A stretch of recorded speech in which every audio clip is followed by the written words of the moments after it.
નમસ્કાર દર્શક મિત્રો, હું છું વાહિદ બસંતી અને આપ નિહાળી રહ્યા છો હમ ટીવી ભરૂચ ન્યૂઝ। હવે નિહાળીશું આજના મુખ્ય સમાચારો। અંકલેશ્વર હાંસોટમાં ખાબકેલા વરસાદને લઈને વરસાદી પાણીનો ભરાવો ખેતરોમાં થતા તેનો નિકાલ નહીં રહેતા હજારો હેક્ટરમાં ઉભા પાકને નુકસાન થતા ખેડૂતોને માથે દેવું વધતા ખેડૂતો હવે સહાયની માંગણી કરી રહ્યા છે। અંકલેશ્વર હાંસોટ પંથકમાં ખેતરોમાં ભરેલા પાણીને કારણે ખેતીને ભારે નુકસાન થયું છે। અંકલેશ્વર પંથકમાં તાજેતરમાં ખાબકેલા ભારે વરસાદને કારણે ખેતરોમાં ભરાઈ ગયેલા વરસાદી પાણીને કારણે ખેડૂતોએ રાતતા પાણીએ રોવાનો વારો આવ્યો છે। ગત સપ્તાહ દરમિયાન અંકલેશ્વર સહિત હાંસોટ પંથકમાં અતિ ભારે વરસાદને કારણે મોટાભાગના ખેતરોમાં પાણી ભરાઈ જતા ડાંગર સહિત શાકભાજીની ખેતીને ભારે નુકસાન પહોંચવા પામ્યું હતું। હજુ પણ હમણાં વાવણી કરી સારા વરસાદની આશા સેવીને બેસેલા ધરતીપુત્રોને આકાશી પાણીના કહેર માથે હાથ દેવાની નોબત સર્જી દીધી છે। અંકલેશ્વર હાંસોટ પંથકમાં હજારો હેક્ટરમાં ડાંગરની વાવણી કરનારા ખેડૂતની હાલત તો ભારે કફોડી બની છે। ઉનાળુ સિઝનમાં ડાંગરની ખેતીમાં માલામાલ બનેલા ખેડૂતોએ ચોમાસાની શરૂઆતમાં બમણા ઉત્સાહથી ડાંગરના તરુની વાવણી કરી હતી, પરંતુ ભારે વરસાદના કારણે હજુ ખેતરોમાં પાણી ભરાયેલા જોવા મળી રહ્યા છે અને તેમાં પણ ડાંગરના તરુ ડૂબેલા નજરે પડી રહ્યા છે અને કોઈ કાળે તે બચી શકે તેવા રહ્યા નથી। આમ ડાંગરની ચોમાસાની સિઝન પાણીમાં ધોવાઈ જવા પામી છે। લાખો રૂપિયાનું નુકસાન સ્થાનિક ખેડૂતોને વેઠવાનો વારો આવ્યો છે। બીજી તરફ તાલુકામાં શાકભાજીની ખેતી કરનારા ખેડૂતો પણ વરસાદી પાણીએ નવડાવી દીધા છે, જેની અસર સ્થાનિક શાકભાજી માર્કેટમાં શાકભાજીની ઓછી આવકના પગલે વધેલા ભાવો થકી જોવા મળી રહી છે। અંકલેશ્વર તાલુકાના દીવા, તરિયા, બોરભાટા, સજોદ, હરિપરા સહિત ગામોમાં શાકભાજી ઉગાડનારા ખેડૂતોને ભારે વરસાદને પગલે મોટું આર્થિક નુકસાન પહોંચ્યું છે। ખેતરોમાં હજુ વરસાદ પાણીએ ભરડો લીધો છે, એટલે કે વરસાદી પાણીએ ભરડો લીધો છે। હવે ખેડૂતોમાંથી કેટલું પાણી કાઢે અને નવેસરથી ધાવલ કરે અને વાવણી કરે તેવી કોઈ શક્યતા જોવા મળતી નથી। ચોમાસાના પ્રારંભમાં આ વર્ષે ખેડૂતોને આર્થિક ફટકો સહન કરવાનો વારો આવ્યો છે। વરસતા વરસાદ ખેડૂતોએ ડાંગર સહિત વિવિધ શાકભાજીનું વાવેતર કરી દીધું હતું, પરંતુ ધોધમાર વરસાદના કારણે ખેતીનો મહામૂલો પાકનો પાણીમાં ગરકાવ થયો છે। ત્યારે ખેડૂતો સરકાર પાસે નુકસાનીની સહાયની માંગણી કરી રહ્યો છે। બીજી તરફ જિલ્લા ખેતીવાડી ઉત્પન્ન વિભાગ દ્વારા વરસાદ બાદ નુકસાની અંગેનો સર્વે કરવામાં આવ્યો હતો, જેમાં ભરૂચ જિલ્લાના 9 તાલુકામાં 1,57,000 હેક્ટર જમીનમાં ખરીફ પાકોનું વાવેતર કરવામાં આવ્યું હતું, જેમાંથી 39 હેક્ટર જમીનમાં પાણી ભરાતા ખેતીના ઉભા પાકને નુકસાન થયું છે। સર્વેના રિપોર્ટ રાજ્ય સરકાર સુધી મોકલવામાં આવ્યો હોવાનું પણ જાણવા મળ્યું છે। મારું નામ પટેલભાઈ સતીશભાઈ ધીરજભાઈ, જૂના દીવાનો રહીશ છું। આ જે વરસાદ પડ્યો છે એના કારણે અમારા ગામમાં પાણી જે ભરાયા છે જબરજસ્ત ભરાયા છે। બીજું એક કારણ એ છે કે DFCC બુલેટ ટ્રેન એક્સપ્રેસ હાઈવેના જે ઢોરા બન્યા છે એના કારણે જે પાણીનો ભરાવો થયો છે એમાં 70% અમારા ગામની જમીન પાણીમાં છે, ને જે હાઈવેની બાજુમાં ને DFCCની બાજુમાં જે પાણીમાં છે એ ખેતર માટે આજે પણ જવાય એવું નથી। સતીશભાઈ, મુખ્યત્વે કયા કયા પાકો થાય છે અને કયા કયા પાકોને નુકસાન છે? અમારા ગામમાં શાકભાજી થાય છે, કેળ થાય છે, કપાસ થાય છે, શાકભાજીના બધા છે, ગિલોડી બનાવે છે, પરવળ બનાવે છે, ભીંડા બનાવે છે, દૂધી બનાવે છે, એ બધા જ શાકભાજી બનાવે છે। બધા જ શાકભાજીમાં જે વરસાદ પડ્યો છે એના કારણે પાણી ભરાઈ ગયા છે, બધું ટોટલી ખલાસ થઈ ગયું છે। સતીશભાઈ, તમારી માંગ શું છે? અમારી માંગ એ છે કે હવે સરકાર અમને સારું વળતર આપે, જે નુકસાન થયું છે એ અમને મળવું જોઈએ। અંકલેશ્વર ઉદ્યોગ મંડળની વાર્ષિક સામાન્ય સાધારણ સભામાં નોટિફાઈડ રહેણાંક વિસ્તારના હાઉસિંગ એસોસિએશનના હોદ્દેદારોએ ચાલુ સભામાં જ રહેણાંક વિસ્તારના પ્રશ્નો ઉઠાવતા તેઓને સભા છોડી દેવાનો હુકમ કરી દેવામાં આવ્યો હતો, જેને લઈને વિવાદ સર્જાયો હતો।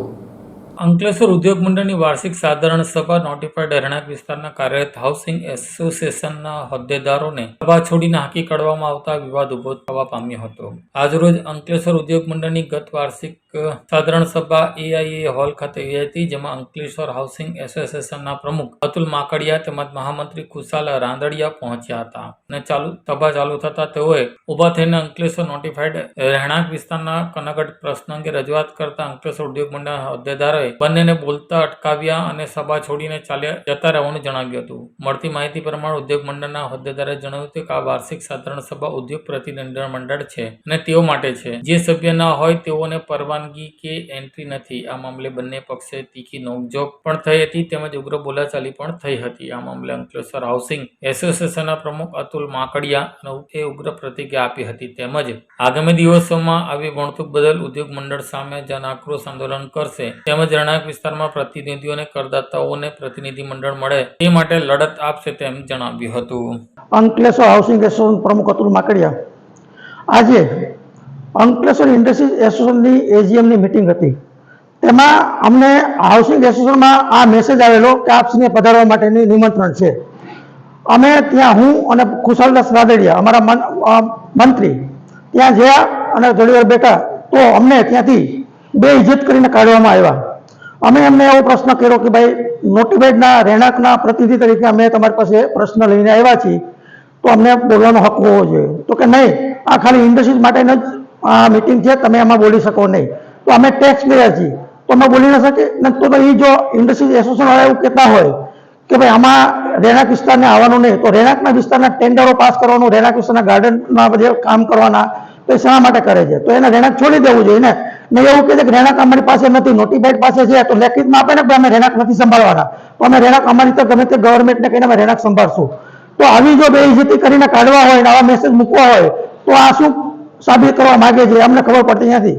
એટલે મારી રહેણાંક વિસ્તારના સર્વ ભાઈઓને કહેવાનું છે કે અમે તળાવના પ્રશ્ન લઈને ગયા હતા તો તળાવનો પ્રશ્ન કોઈ સાંભળવામાં આવ્યો નથી કે બીજા જે આપણા પાણીના રેટના પ્રશ્ન છે, નોટિફાઈડમાં નામ ચડવાના પ્રશ્ન છે, ગટરો બંધ કરવાના પ્રશ્ન બધું લઈને અમે ગયા હતા તો અમને ત્યાંથી કાઢી મૂકવામાં આવ્યા છે. તો રહેણાંકને સર્વ ભાઈઓ બહેનોને મારી ખાસ વિનંતી છે કે આ વસ્તુની નોંધ લઈ અને આના સામે આપણે ઉગ્ર આંદોલન કરી અને રહેણાંક વિસ્તારને અલગ કરવાની માગણી કરી. કારણ કે ઇન્ડસ્ટ્રી એસોસિએશન વાળા આપણે કોઈ દિવસ ગાંઠવાના નથી.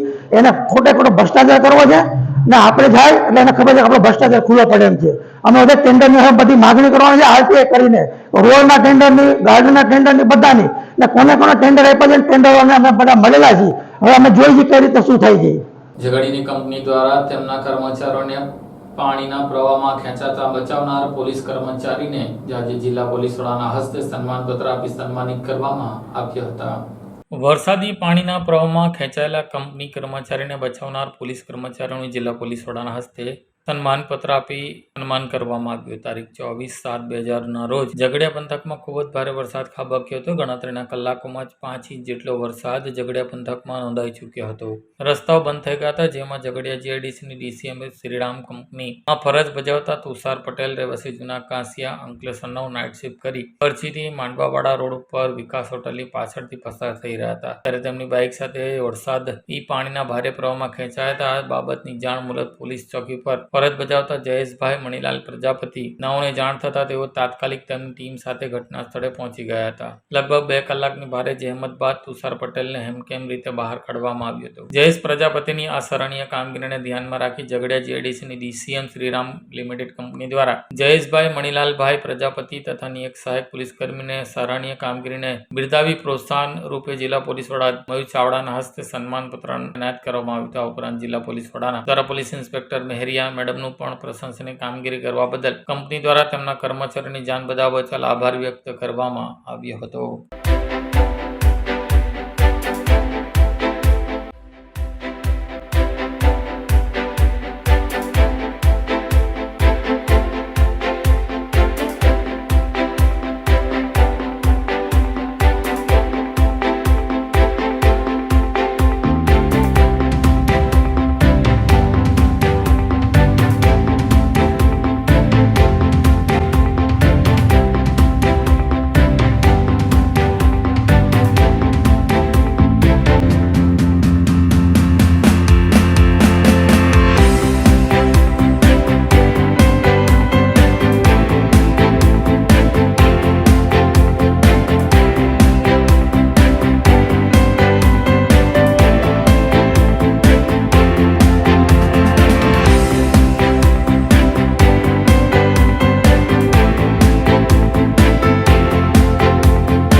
અંકલેશ્વરની આમલાખાડી બ્રિજ નજીક હાઈવે ઉપર પડેલા ખાડાઓને લઈને ફરીવાર આજે સુરત તરફની લાઈન ઉપર 5 કિલોમીટરનો ટ્રાફિક જામ થયો હતો, જેને લઈને વાહન ચાલકો અટવાયા હતા.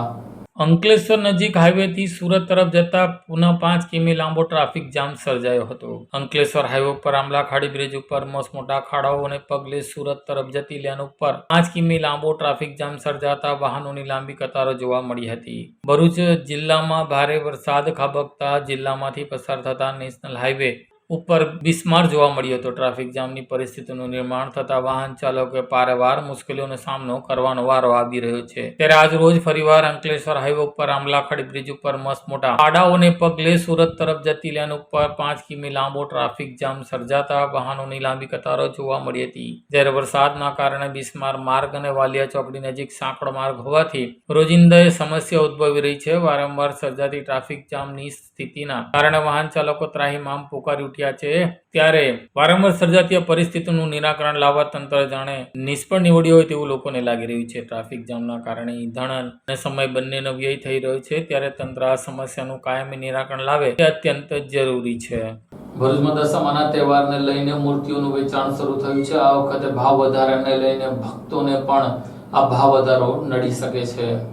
દશામાના વ્રતની શરૂઆત હવે માંડેક 4 દિવસ બાકી છે. ત્યારે દશામાની મૂર્તિનું વેચાણ ભરૂચમાં થઈ રહ્યું છે, જેમાં આ વર્ષે અયોધ્યાના રામ મંદિરની સાથે સાથે મૂર્તિની આકર્ષણ જોવા મળ્યું છે. હાલ આ માહોલમાં મધ્યવર્ગીય પરિવારના લોકોની અવદશા બેઠી છે. ત્યારે આર્થિક રીતે તેમજ સામાજિક રીતે દશા સુધરે તે માટે લોકો ભક્તિભાવપૂર્વક દશામાના વ્રતનું 10 દિવસ ઉપવાસ કરતા હતા, જેનો પ્રારંભ રવિવારના દિવસે થશે. આ વ્રત દરમિયાન કઠિન નિયમોનું પાલન કરવાનું હોય છે. 10 દિવસ સવાર સાંજ નિયમિત રીતે આરતી તેમજ કથાનું વાંચન કરવાનું હોય છે. વ્રતના દિવસો દરમિયાન ઘરમાં ગૃહ કલેશ થવો ના જોઈએ અને શાંતિનું વાતાવરણ રહેવું જોઈએ. આવા વાતાવરણમાં થતા દશામાના વ્રતનું ફળ અવશ્ય પ્રાપ્ત થાય છે તેવી માન્યતા પ્રચલિત છે. ભરૂચ જિલ્લામાં દશામાના ભક્તો દ્વારા દર વર્ષે વધારો જોવા મળતા દશામાન માતાની પ્રતિમાની માંગમાં વધારો થઈ રહ્યો છે. ભરૂચ ધોળીકુઈ વિસ્તાર, શક્તિનાથ, જડેશ્વર તેમજ વિવિધ વિસ્તારોમાં દશામાની મૂર્તિઓના હંગામી સ્ટોલ પણ જોવા મળી રહ્યા છે. જ્યારે 1 ફૂટથી લઈને 5 ફૂટની અને 150 થી લઈને 5000 સુધી વિવિધ કદની શણગારની મનમોહક મૂર્તિઓ મળી રહી છે.